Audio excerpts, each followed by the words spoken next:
中国新年就快到了，年前人们都采办年货的传统，家家户户都在热闹准备过年。按理说呢，很多销售和服务行业在年前都能好好赚上一笔，但是呢，到了2025年的腊月，却出现了这样十分反常的一幕。今天都腊月15了啊，所有的冻库啊都冷冷清清的。往年这时候不都忙起来了吗？大礼盒、搞加工都忙起来了，但今年都冷冷清清的，而且普遍这边加工啊都是这种情况，就一次性加工好几种单品，什么丑梨啊、秋月啊、维纳斯黄金啊、红富士啊，就一个车加工5、6样，拼个车发出去，都这么干，这证明什么？单品没法卖，哪个品都卖的少。大环境不好。批发市场看一下，车厘子，到处都是车厘子，屋里还有很多。实际要爸爸都不来买了吗？这就是临近年关的市场，这就是水果市场的行情。你看看这打货的人都上哪去了？这怎么办？过年前，家家户户都会多买一些水果，但现在水果市场却仍是满满的货物。这名女士店里的生意同样不好。现在是临近过年了，都在问生意怎么样。以前是越临近过年越忙，客户都在不断补货。现在是越临近过年，生意越冷清，很多店老板都提前回家过年。从前过年前的批发市场是最忙的，因为商家们都忙着进货。现在市场接到人却很少。1月8号全部倒闭，所有人都没有，整条街全部不会堵的，全部空荡荡。这就是以前发货都要抢着打架的批发市场，现在是早上8点，往常最忙的时候，现在你看冷冷清清的。各行各业的兄弟们应该感受到，今年是生意最难做的一年。往年的话，到现在都是备货的，忙碌的很，发货都在抢，都在打架。你看今年到处都是冷冷清清，兄弟们说这是咋回事？熬过了疫情3年，却没有熬过这个冬天。不出意外的话，今年应该是生意最惨淡的一个春节了。过年前，人们都要到商城买年货，逛一逛。现在中国好几个城市大商场都是客流量很少。10年前，吉林市最牛的商场，看看现在，我的天哪！就是它这是3层4层以上已经没有了，5楼6楼已经完全没有了。然后下面就是原先的国际大品牌也所剩无几了。我好震惊啊！今天是星期天的下午，这是成都高新区的一个综合体啊，根本没有人商场根本没有人，该关门的店铺很多都关门了。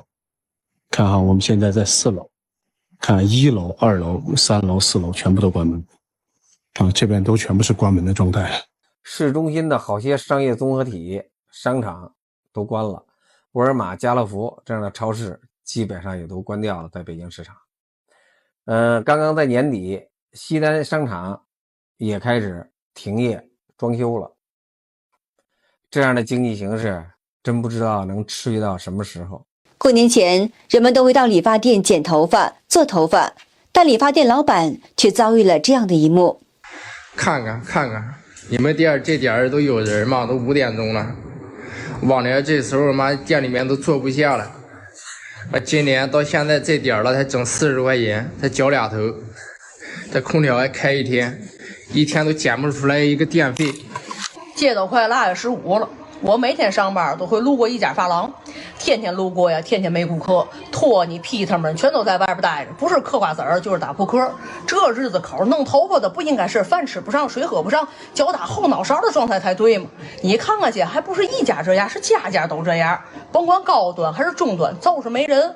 河边5块钱脚头那老头天天倒挺忙的。看来人们是真的没钱了。人们过年前都会给自己和家人添置新衣，但今年服装业却都在哀嚎。今年真的是嘎了，还有20来天就过年了，这本应该是年前最旺的时候，竟然给干成了史上最惨的一个月。店里没人，街上也没人，真不敢想啊！那些店里动不动就压货20万、30万的，每天就开个张的，有多崩溃啊！就我发现，是不是现在的人他不消费了，就消费人群最高的女性朋友。往年这个时候，衣服买，头发烫一烫，颜色染一染，个个整得跟富婆一样。今年你看一看，都是邋里邋遢的，衣服不买了，头发也不做了，没有了往年那种爱美的激情了。所以现在开店啊，你想好好守店，实在是心灰意冷，无能为力。你想直接摊牌不干嘛？但是看着这些货，发现根本没有资格啊。这名女店主说出服装店生意清冷的一个原因。你们知道今年生意为什么这么差吗？为什么临近年关了，店里依然是没有生意？为什么客户天天过来看，他就是不买？究竟是为啥生意还是这么不好啊？其实很重要的一个点就是，很多人都是本地赚钱，平台花。以前大家赚了钱，出来逛大街，出来买衣服，出来吃小吃，而现在都不出门了，躺在家里网购，买吃的买用的，只要躺在家里就可以了。所以这种情况下去，我们只能是在等什么？等店一个关一个，一个关一个。所以今年都在说是一店难干。一名女士说出很多人年前不肯消费的原因。今年大家都穷到什么样了？我一件衣服都没有买，全家都没有买，只给小孩买了2双鞋子。然后现在天气越来越冷了，这个地暖也不敢开。去年我们开了2个月，1个月要800块钱。然后想去买一个电烤炉，又要2000多，觉得地暖都装了，还要买电烤炉，车来福去的花钱，又舍不得。现在这地暖也开不了，电烤炉又没得烤，就只能烤这个小炉子了。今年可能就这样的过了。现在很多小公司陆陆续续都倒闭了，大公司也在裁员降薪。现在最饱和的也就属于快递员跟外卖员了吧。而且现在广州属于一个高消费低收入的一个城市了。消费比较大，成年人一份普通的工资基本上已经养不了全家了，所以大部分男性工作、女性工作、男女老少都在外面工作。难以置信的是，现在公司裁员到什么程度啊？一个人拿着一份工资，但是他的工作量要干2到3个人的活，很想辞职，压力也很大，但是不得不去赚这份工资啊，因为不知道辞职了以后能不能找到更好的工作，没办法，活生生的把自己逼成了一个工具人。你们是不是也这样？不敢出去逛街，不敢出去吃饭，物价蹭蹭蹭往上涨，出去逛一趟超市吧，没有200块下不来。现在菜价可比肉价贵多了，睁开眼一家老少的花销就很高，勉强只能解决全家的温饱问题了，更不要提什么小孩补习班的费用，然后买衣服的费用，家庭保险的费用，物业费等等这些杂七杂八的费用了。过年前，中国农村充满过年的热闹气氛，但现在却一反常态。离过年还有半个月，你看有点年味吗？村上安静的叫个真都能听到。30年前，像这个季节，鞭炮声、欢乐声、杀猪声都能听到。现在呢，还过啥年呢？没一点年味。在中国，过年是每个家庭的大日子，在外打拼的人通常都会想办法回家过年。但是随着经济的下滑，很多人纷纷被降薪裁员，即使有工作的人，为了省一些路费，也选择不回家过年。对于那些失业或没挣到钱的人，过年回家似乎成了一种奢望。今年回来过年了吗？这儿没找到钱了吧？你给那咱算下账嘛，马上就回来过年了，妈妈在乎的生意呢。怎么办？失业了，过年怎么办啊？真的失业了，因为什么呀？在外打拼的人们活得如此不易，回家过年也成了难题。你们知道今年我们潍坊有多少人失业了吗？那些没有工作的人又去哪儿呢？不知道你发现没有啊？现在在潍坊的大街上到处都是送外卖、开滴滴，据说都超员了。每天接到的单是少之又少，原来一个月挣那么7、8千的那些人呀，现在几乎都减半了。为什么呢？根本原因就是现在的大环境不好吧，好多做小买卖的因为亏钱太多，只能是关门倒闭了呗。有网友表示，百货大楼空调不开了，要关门，又一批下岗了。北京王府井百货也要停业。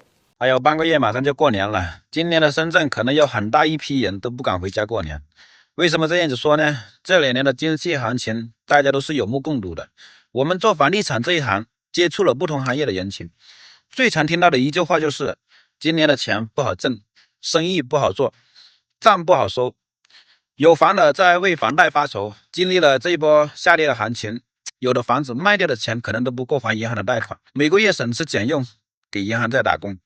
没房的可能一年下来也存不到几个钱，碰到黑心老板可能工资都不够扣。特别是现在做工程的，那账期真的是无底洞。做实体的有很多工厂已经搬到东南亚或者搬到外面去发展了，留在国内的都在转价格。有的老板为了保住工厂，留住工人，没有利润不挣钱的订单甚至亏本的都要做，这也是无奈之举。近年来，人们过年走亲戚也兴起了攀比风，让不少人着实头痛。人怕没钱，猪怕过年。我现在是一想到过年，比猪都害怕。猪是怕没命过年，我是怕没钱过年。猪这一辈子就怕一回，我是年年过年，年年怕。以前的过年是团聚，现在的过年是攀比。对，小时候比成绩，长大了比收入，比谁的房子好，比谁的车子好，比了30多年了，我就从来没有赢过。中国经济究竟恶化到什么程度？相信每个面临过年和在犹豫如何采办年货的中国民众，应该都有切实的体会。不少人都在感慨，今年应该是史上最难过的一个中国年。但是呢，在中共党魁的眼中，却是另一番景象。习近平在2024年12月31号发表新年贺词中，评价2024年中国经济已经呈现出回暖向好态势。他还预计 GDP 将会超过130万亿人民币。但是，对于中国经济存在的内外交困、持续低迷不振的问题，习近平在贺词中只是用面临一些新情况和存在外部环境不确定性这样的话来轻轻带过。台湾成功大学政治学系教授洪敬富向美国之音表示，习近平在今年贺词中说，要让中国人民过上更好的生活。可是非常多的中国百姓感受其实是生活的更加困顿，降薪、失业、实体店铺不断的倒闭，或者是社会暴力、戾气等等。洪敬富指出，恐怕他活在一个平行的政治跟经济时空。还有网友评论说，亲自指挥、亲自部署、亲自倒车，全部烂尾，稳了。2025又是加速的一年。从疫情的时候就看出来了，这种体制不到最后一刻，他是不会知道真相的，早都脱离实际了。关键他自己可能也不想知道。好的，今天就和大家聊到这里。如果你喜欢我们的节目，请您订阅、点赞，并且分享给您的朋友们。感谢您的支持，我们下期节目再见。